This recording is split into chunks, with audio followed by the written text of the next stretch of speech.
So what is considered as child's right in the context of Lagos State, Nigeria? Any child in Lagos State, Nigeria is entitled to some rights as a child, and these rights are enshrined in Section 3 to Section 14 of the Child's Right Law of Lagos State 2015. Section 3 talks about right to survival. Children have the right to survive. As I've explained before, this right includes a child who is in the womb.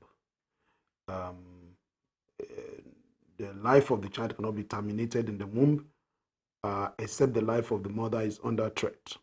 And that survival also includes the fact that children have the right to breastfeeding. We call it household practice, key household practices, breastfeeding, health. Breastfeeding must be for 6 months exclusively, and complementary breastfeeding for another 1.5 years. That's 2 years. That's what WHO has recommended. I guess that's why in Lagos State, those who work with Lagos State have 6 months maternity leave. That's for women.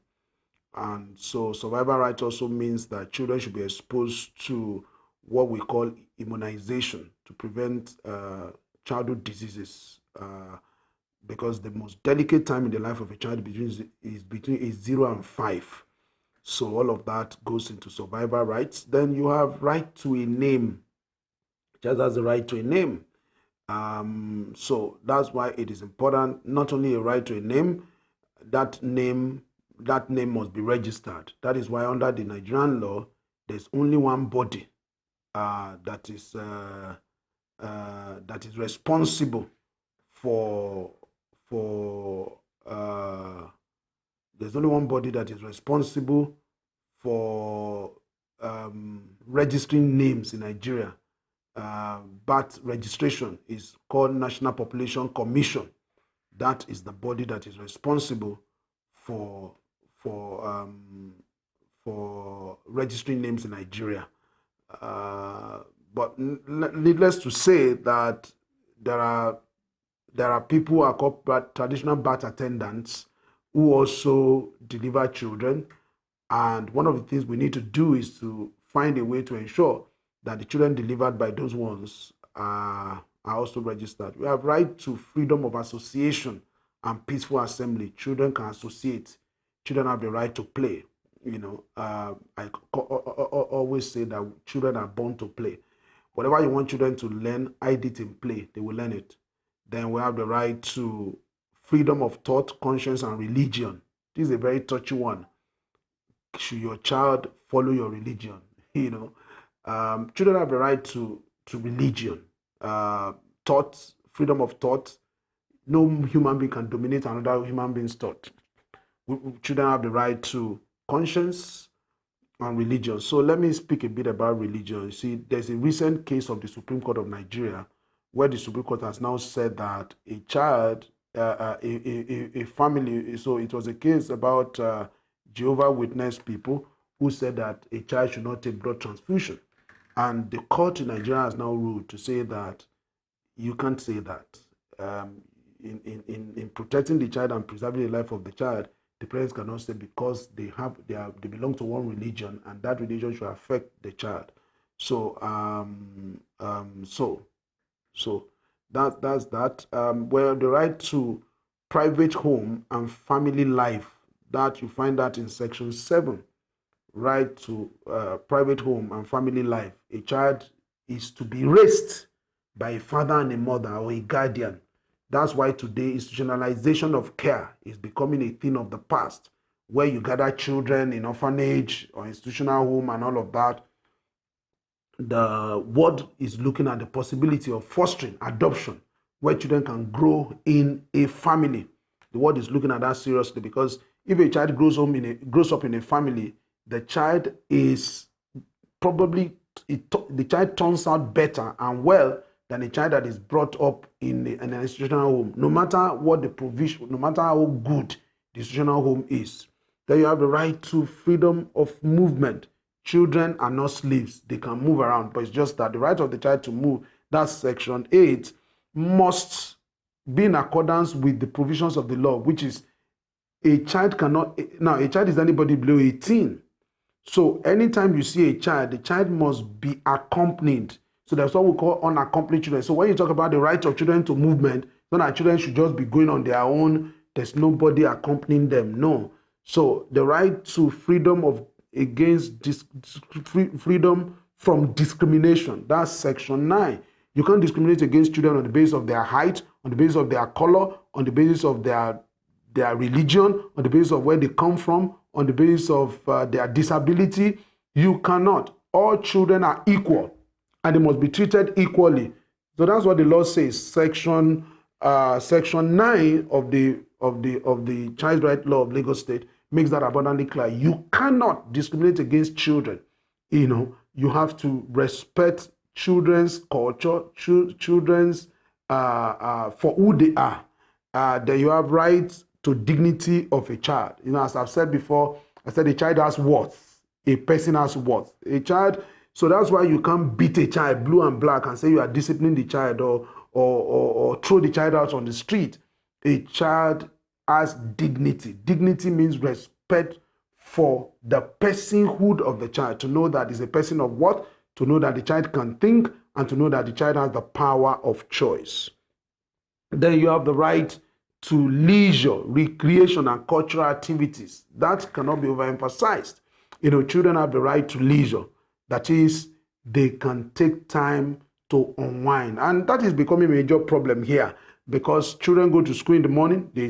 For morning, most children are in school very early because their parents need to go to work. So they pick them up, they drop them in school very early. Then when they finish in school, they are there till like 4 o'clock. Even primary school children, from there, they go to an after school, or they go to so when they come home at about 6 o'clock, the lesson teacher takes over.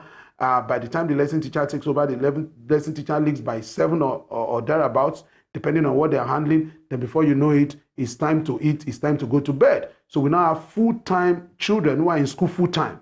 They don't do any other thing. When the lesson teacher now leaves, they will now do assignment. The assignment for the day, when they now finish assignment, like 8:30, they go and sleep. So the law is saying that children have the right to leisure, recreation. You need to take them out. Let them visit places, maybe particularly during the weekend. There are sports that are indoor sports. There are sports that are outdoor sports. Children are not supposed to be running around the house until they injure themselves or they mess up themselves and all of that. Then cultural activities. That is becoming a thing of the past now. I've told schools, why can't you have folklores? Why can't you have folklore day? You just bring children together, you gather in the hall, and you tell children stories about Nigeria, about our culture. About when I was growing up, I read books like Alawiye, Apakini, Apakeje, Apaketa, Apakaron. It talks about the life of tortoise and the life of elephant. Using the lives of these animals, they were fictions. Using the lives of these animals to teach us about morals, about positive value system, about soft skills and all of that. It's very, very important. Right to health services. Children have the right to health services. They have the right to health services, which must be respected, So that takes us back to the whole idea of humanization, that the children have the right to health services. Under 5, there are under 5 ailments that children must be prevention. You see, I did a course with UNICEF, and they made it abundantly clear to us that children die from childhood diseases not because of the fatality of the disease itself, but because of lack of care.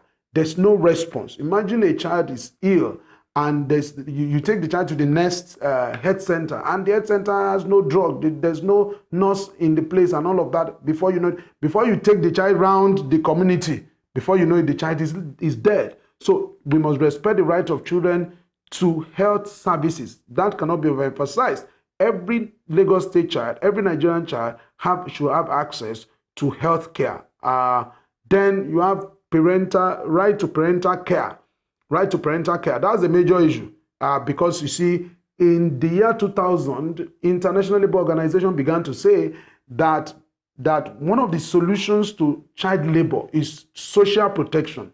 Parental care will be impossible if parents are not empowered. It is important that parents are empowered so that parents can be there to take care of their children. It's also a message to parents that parents have a responsibility to ensure that they provide care. When we're talking about care, we're talking about physical care, emotional care, economic care, all of those cares, that children must have. Then lastly, right to education. That's section, parental care is section 14. Right to health services is section 12.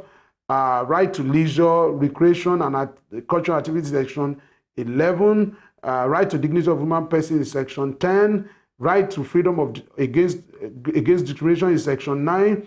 Right to freedom of movement is section 8. Right to private home and family life is section 7. Right to freedom of thought, conscience, and religion is section 6. Right to freedom of association and peaceful assembly is section 5. Right to name is section 4, and right to survival is section 3. Section 3 of what? Section 3 of the Child Right Law of Lagos State.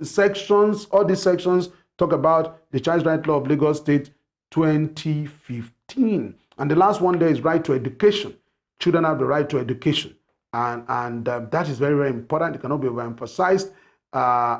The future of our nation is dependent on how we educate our children. So right to education, children must have unfettered right to education. Particularly, there's another law called the UB Act, Universal Basic Education Act, which says every child has the right to education from a 0 to the first 9 years. No, sorry. UB says the first 9 years of education. So let's say education starts at the age of 6. You do primary school for 6 years. Then you do junior secondary school for another 3 years. That's 9 years. The UBE law says that every child in Nigeria must have access to that, and that is also adumbrated by section 14 of the Child Right Law of Lagos State 2015.